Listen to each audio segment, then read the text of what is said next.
Welcome back to Talking Story. My name is John Minton. Thank you so much for joining me today. It's a special day here on Talking Story. I made a commitment that I wanted to get more involved, shine a light on some self-pub books, at least do one a month. And I was going to start with Wickwire Watch next month, but I had some time at the end of this month, so I was able to slide in one this month. And I am so happy I did. This took me back, guys. Why did it take me back? And before I get into that, if you're here for the first time, welcome. If you're coming back and you haven't subscribed yet, hey, right down there, that little subscription button, the thumbs up button, like, subscribe, helps everything we do here. Why did it take me back? Okay, when I was a youngin', I think soon after I read the Chronicles of Narnia by C.S. Lewis and I read The Hobbit by Tolkien, I was kind of smitten. I was looking for something else, and I was in the bookstore, and I came across this book called Dragon World by Michael Reeves, and it was illustrated, and I believe by Joseph Zucker, and that really pushed me over the edge. Smaug, I loved him. But this book with the illustrations and the story, I was a dragon lover from then on for the rest of my life. And what a great thrill for me to kind of go back and have that same feeling again from when I was a young reader. I would categorize this as a YA, but I would categorize it as the best YA. Michael R. Miller, you, my friend, are a pusher. This is the perfect gateway drug. If you have some young adults in your house, maybe 6th grade to 9th grade, young adults at heart, this book will absolutely make them a lover of fantasy probably for the rest of their lives. So let's get into the full-scale review. My reviews work on a classic 5-star system. We're going to look at 5 different categories: world building, characters, plot, pace, and prose. Each category can get a 1/4 star up to a full star. At the end of this, I'm going to do a little bit of math if I'm capable, and we'll come up with a score at the end, and that's how I feel about the book. So let's get into this. Michael Miller was nice enough to send me the trilogy, and this is the first book. So let's dive right in with world building for Ascendant Songs of Chaos, Book 1 by Michael R. Miller. World building for me now, let me just set the stage. I can't do audiobooks because I start focusing on the performance of the narrator and the choices he made and the interpretation he does. And I'm an extremely visual reader. When I read something, it's a movie that spools through my head and I see every little detail.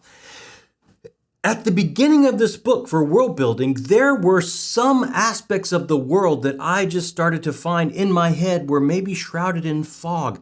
Michael Miller does not take as much time describing the physical world around him that I would have liked to put a picture in my head. It's just not his style, I guess.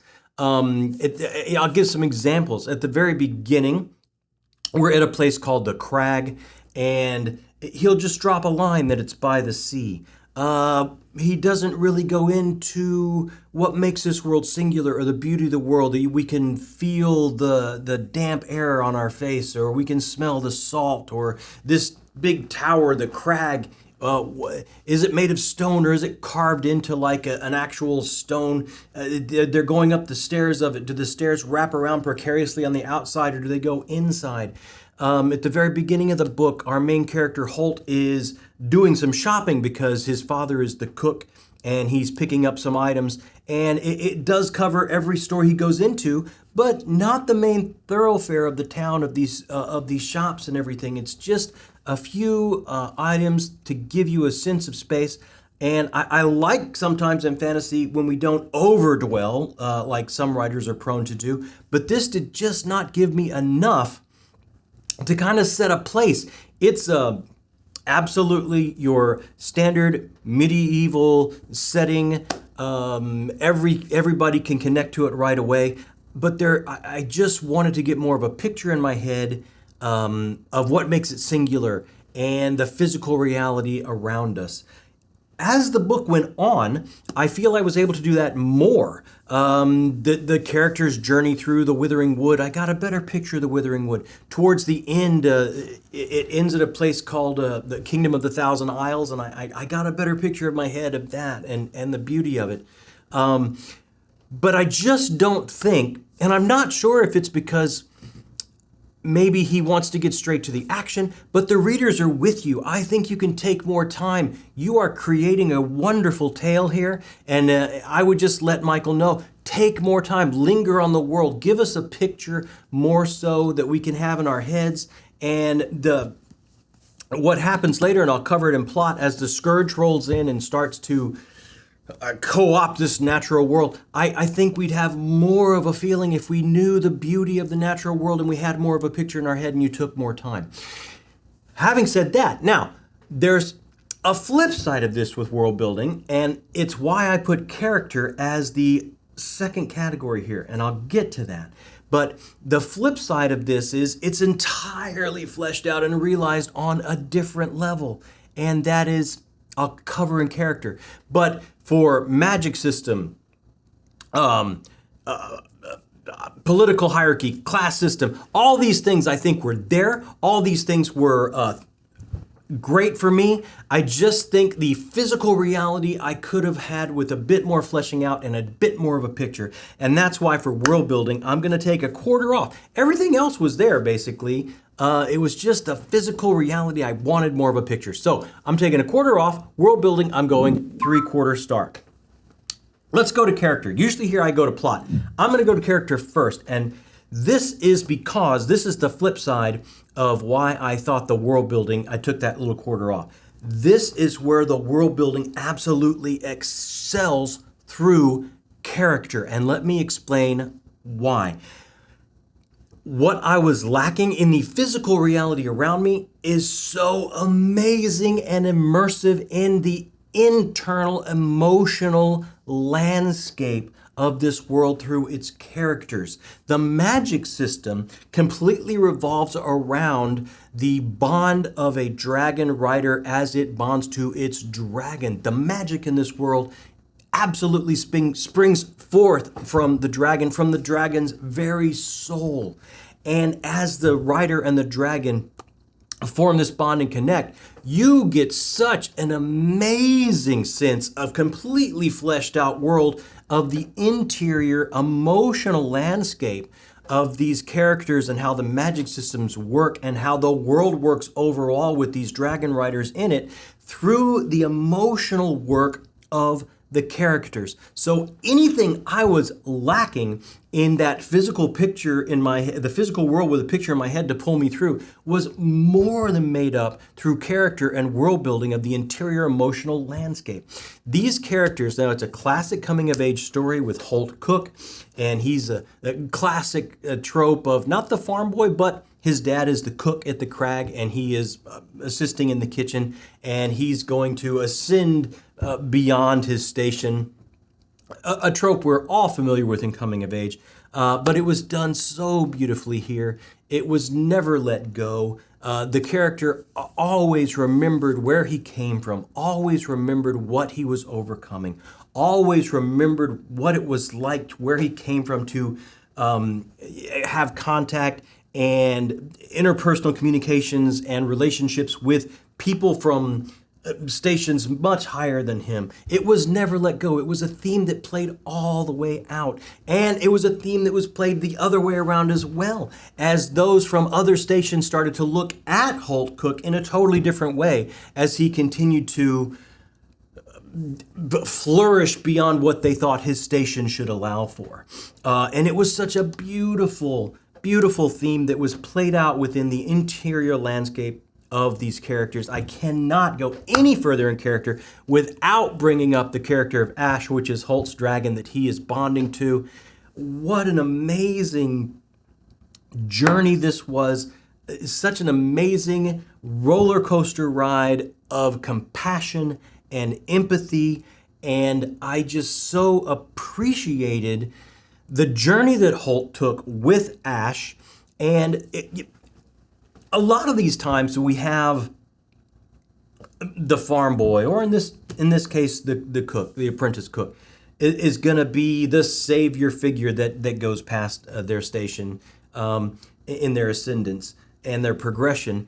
We we we find it's like he's the one that's going to save us all, or she's the one that's going to save us all, and they turn out to be some type of great warrior, some type of great general, some type of great leader. In this, Holt's superpower truly is his compassion and his empathy and his ability to continually see the world from other perspectives around him.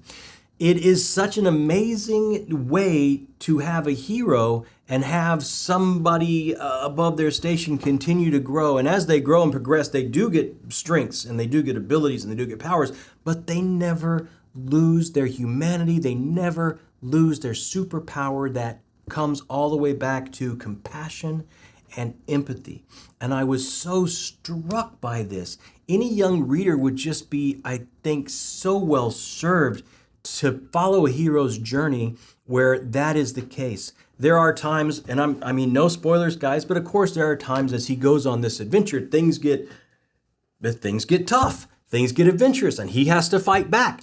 And during this fighting back, Michael Miller takes the absolute character moments and time where Holt reflects on what he has to do through violence to save himself and save Ash and save Talia, and a Brood, which is the mentor figure traveling with them, who's an awesome, awesome character as well.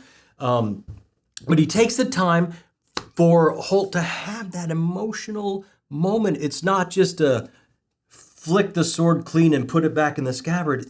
There's a mark on his soul. There's a mark that he has to deal with, and before he can just move forward. And I just thought that was so lovely. The humanity of it, the compassion and the empathy of it are at the star seat, front and center through this journey, and I absolutely loved it. The other characters, like I alluded to, Brood, the mentor character, what an amazing story of sacrifice and overcoming sacrifice with grace, which is another huge theme throughout the entire book for all these characters. There's a character called Rake, and I can't wait to see more of Rake in book 2 and book 3, hopefully. So characters, just overall, I love the way that they break the mold somewhat by holding on to their humanity and the superpower being in this central figure of Holt Cook, empathy and compassion and grace and never forgetting where he comes from. And I was just so smitten with it and so struck by it. If I had read this when I was young, absolutely, this would have turned me into a fantasy fan, and I would remember it forever. And it's going to stick with me for a long, long time, even in my adult years. And I can't wait to get to book 2. So if you couldn't tell, character, I'm going to go an absolute full star. Where I was lacking a little bit in world building and the physical reality, the internal reality of these characters and the world building through the magic system were absolutely top notch, and it gets a full star. Plot. We'll move right into plot here. Now, as you kind of got through the characters, we have a lot of very familiar tropes. We have a medieval world, we have dragon riders, we have a coming-of-age story, we have a protagonist that is going to ascend beyond their station in life, we have a mentor figure, we have a lot of tropes that we're used to seeing, right? But they're subverted just enough to be interesting. The plot does absolutely pull you along. It makes you continue to turn pages. And what I will say, without any spoilers, is the end of this book, the grand quest that our character is going to have to move forward through in these books coming at us in the future, is so different and so well tailored to Holt's superpower that I feel of empathy and compassion and grace. And it's different. It's different. And I loved that. The plot moved so well, even up into the very end where you got the lore of what's really behind this encroaching scourge.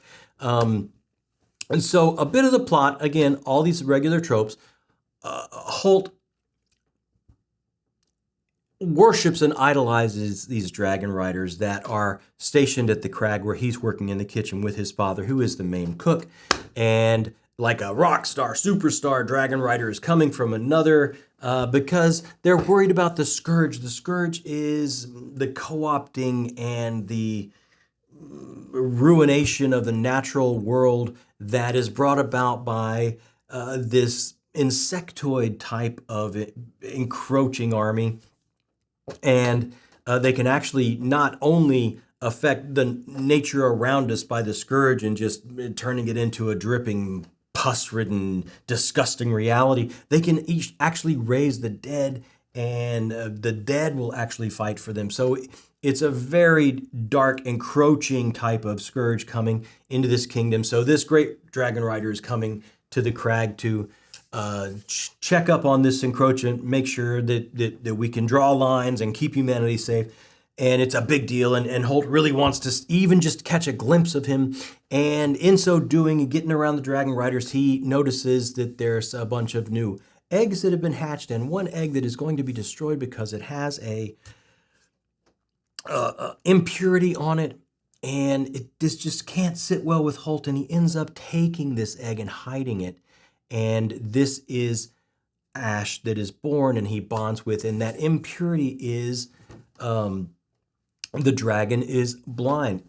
He has to overcome this challenge of not having sight, which you would think would be insurmountable in flight and in combat and in other things that a dragon and a dragon rider have to do. But another major theme played out through plot, not so much character, is the overcoming of these challenges and never judging a book by its cover, and the songs of chaos. I was struck by this because you would think that chaos is this encroaching scourge, right? Turning order into chaos.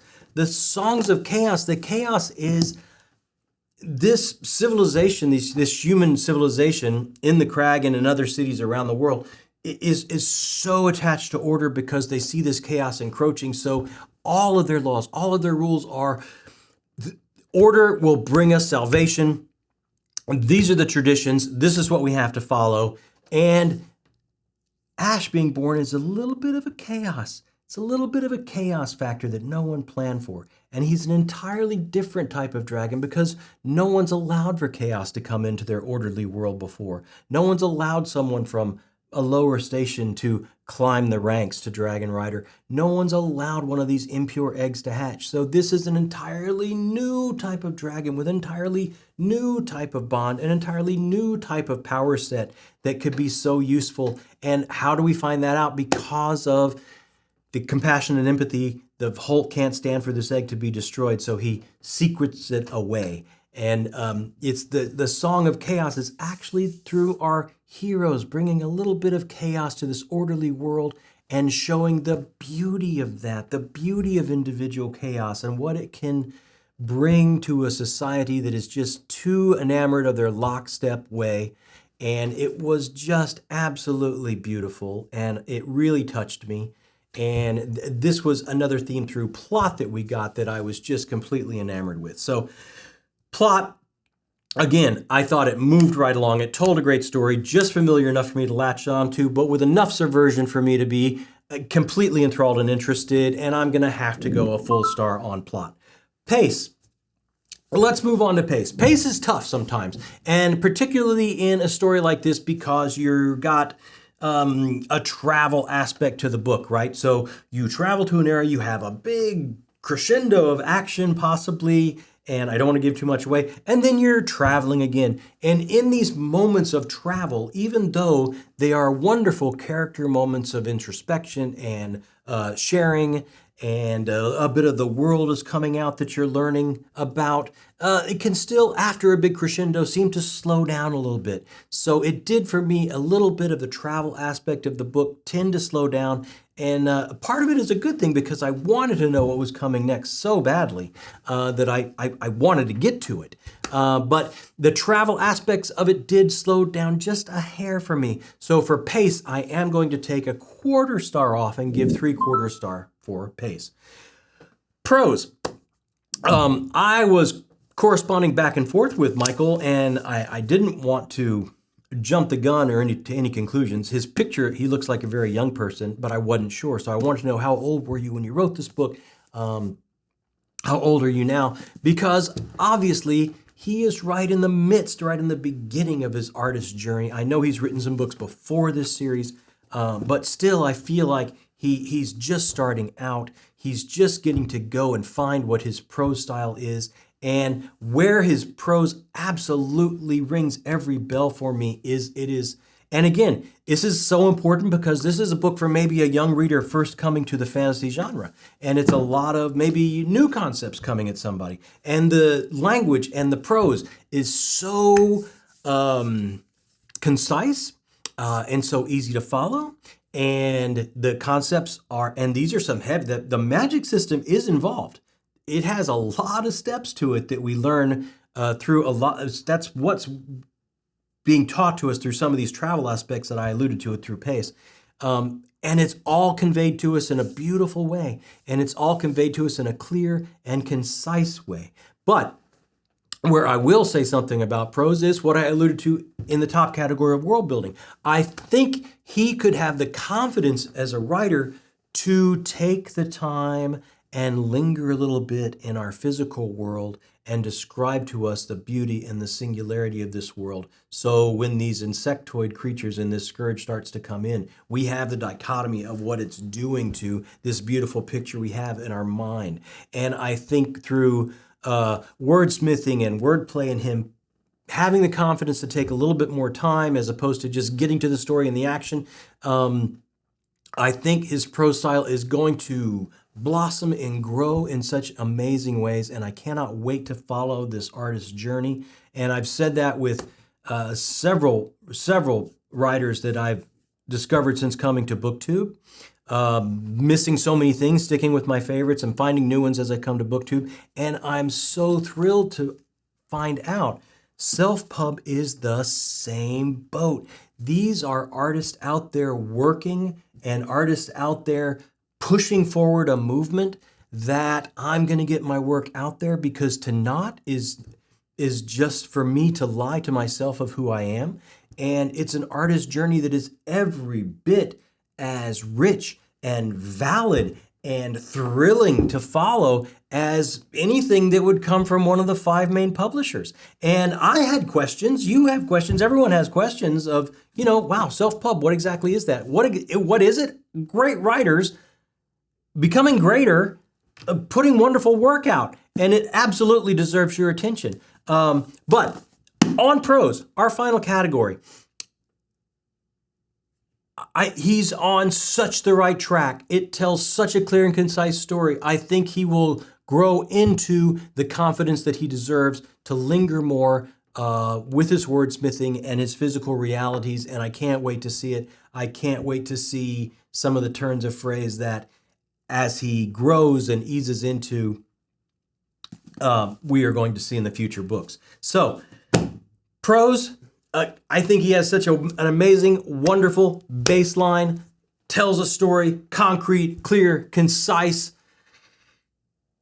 I'm going to go 3/4 stars on Prose. I just think that little bit that's missing, I think it's already in Michael R. Miller. I think he's got it.